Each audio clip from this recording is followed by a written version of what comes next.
E por último, pessoal, nós vamos falar sobre propósito. O que é propósito? O que significa ter um propósito na vida, né? Então a gente já falou de chamado, já falou de ministério, já falou de vocação. Então o propósito vai entrar dentro da sua vocação. O propósito surge de uma indignação, como por exemplo Martin Luther King e William Seymour. Eles detectaram, né? Ficaram indignados com algo dentro da sociedade.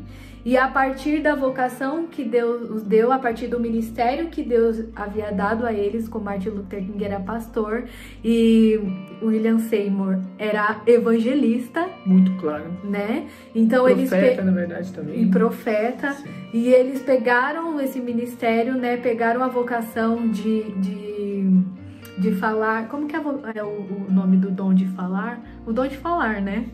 O dom de falar em público. Sim, tem um nome, eu esqueci. O dom de fala, né?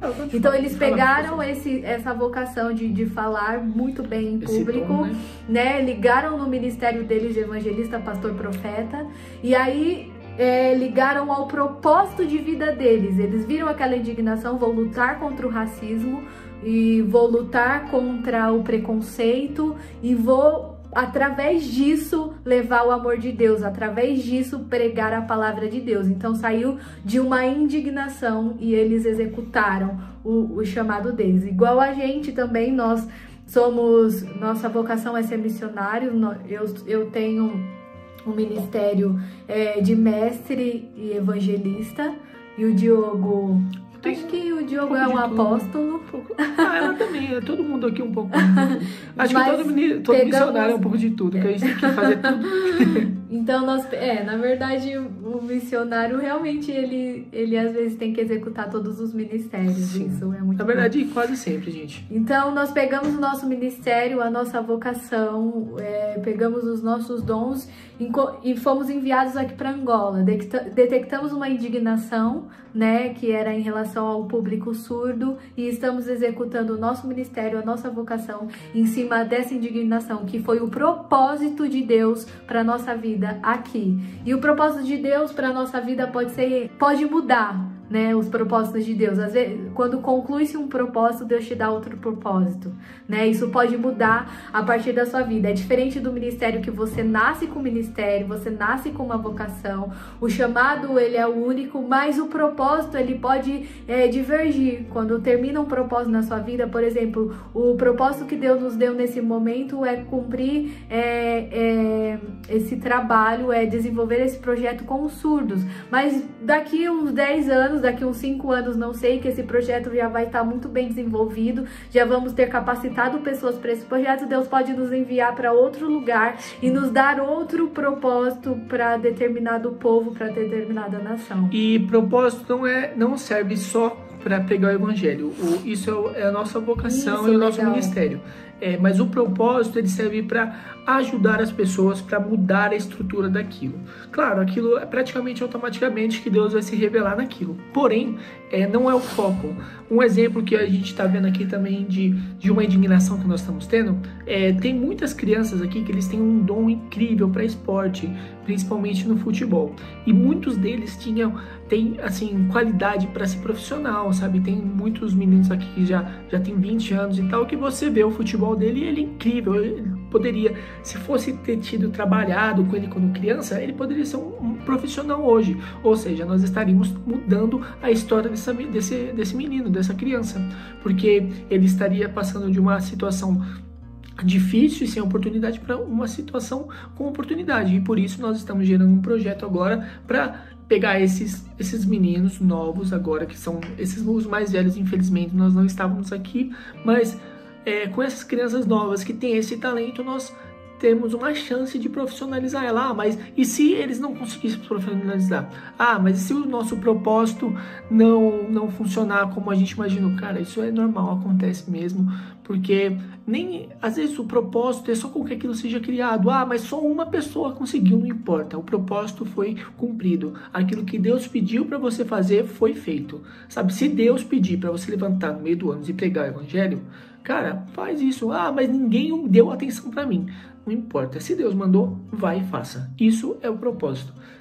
são as direções de Deus na nossa vida, praticamente isso, né? Isso é a visão que nos motiva, podemos dizer assim, que o propósito é a visão que nos motiva, é algo que vai gerar uma transformação, Exato. Entendeu? É algo que vai te impulsionar a gerar uma transformação, a te dar um sentido. Mas aí se a gente fala assim, mas esse surdo que aprendeu a falar a língua e arrumou um emprego, não aceitou Jesus, não reconheceu Jesus como seu salvador, nem nada, ou esse menino que agora virou profissional de futebol, não tá mais nem aí, cara, não importa, o papel que você tinha que fazer foi feito, que era profissionalizar uma criança, alfabetizar um surdo, entendeu? Tirar esse surdo de uma vida de dificuldade, o papel de pregar o evangelho, das pessoas ouvirem a voz de Deus, na vocação e no seu ministério. Mas no propósito, não importa, mano. O seu propósito, às vezes, não vai ser nem com pessoas. Às vezes, o seu propósito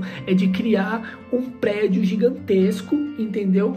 De que aí sim, outras pessoas com outros propósitos vão estar exercendo aquilo naquele lugar. Mas você que foi um engenheiro, tal, que preparou aquele lugar, tal, às vezes nunca vai falar com nenhuma pessoa que vai ser salva ali, mas você fez parte daquele movimento. Ou, sei lá, você é um empresário muito rico e está investindo em um projeto com o seu dinheiro, porque só que você não vai ter contato nenhum com essas crianças e tal. Cara, não importa. O seu propósito foi cumprido. Que era o quê? Você entregar o dinheiro ali e fazer com que a estrutura para que aquele propósito da outra pessoa fosse concretizado. Mas então o propósito da outra pessoa não, é o seu também. Se não fosse o seu dinheiro, não fosse a sua ajuda, aquele propósito não teria acontecido. E o propósito de Deus para a sua vida pode estar em várias áreas, como no seu casamento, Deus tem um propósito no seu casamento, Deus tem um propósito na sua família, Deus tem um propósito na sua vida financeira, Deus tem um propósito na sua área profissional e assim sucessivamente, né? E o incrível é que muitas vezes dentro do propósito, a gente não necessariamente prega o evangelho em palavras, mas a gente vai pregar em ações, a gente vai pregar em atitudes, principalmente em ações. Exatamente, vamos pregar em escolhas e isso vale mais do que 1000 palavras. Sim, e uma coisa que veio na minha cabeça que eu acho legal falar, mas se eu errar, uma das maiores características de um cristão é reconhecer o seu erro e mudar. Então você não tá assim imune a erros, nem um pouquinho. Você sim vai errar muito na caminhada, mas Deus vai estar lá, vai estar guiando, sim, mas às vezes a gente é teimoso, porque a gente é ser humano, e às vezes mete o pé pelas mãos, colocar o burro na frente da carroça, e a gente acaba tropeçando, fazendo coisas erradas, mas isso não vai mudar o amor de Deus por você, não vai mudar o chamado de Deus por você, o ministério de Deus com você, sabe? Às vezes pode até mudar o propósito, porque às vezes o tempo daquele propósito passou. Às vezes, porque às vezes Deus ainda continua permanecendo com o mesmo propósito.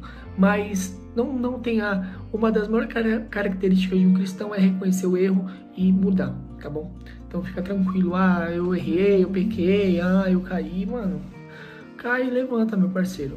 É pra isso que serve o joelho que dobra, tá bom? Vai orar, vai levantar de novo, tá bom?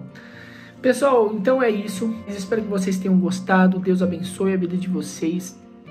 E que vocês possam interagir mais com a gente, curtir também, curta todos os nossos vídeos, assista os outros vídeos que foram vídeos bem legais também, alguns trabalhos com surdos que nós interpretamos uma música, sabe, bem legal. A Larissa tem alguns devocionais muito bons também. Peço que vocês sigam a gente no Instagram, Missão _A2. Eu tinha esquecido que tinha underline. Vai estar aí na descrição. Vai estar tudo na descrição. Então curte, compartilha, passa para todo mundo, com quem quer ser um missionário, e passa para ele, pra gente poder estar ajudando ele, acrescentando na vida dessa pessoa, tá bom? Porque eu sei que muita gente tem essa vontade de ser missionário, mas não sabe por onde começar. E esse quadro vai ser para isso, para ensinar, para mostrar, para falar como é que vai ser, tá bom? Então Deus abençoe e fiquem com Deus. É isso aí, pessoal. Muito obrigado por ter nos acompanhado até o final do vídeo. Até o final dos 3, 4, 5, 20 vídeos. 2, não sei quantos que a gente vai dividir esse vídeo, mas aí você já tá vendo. Então, enfim, um beijo pra vocês. Tchau, tchau. Fiquem com Deus.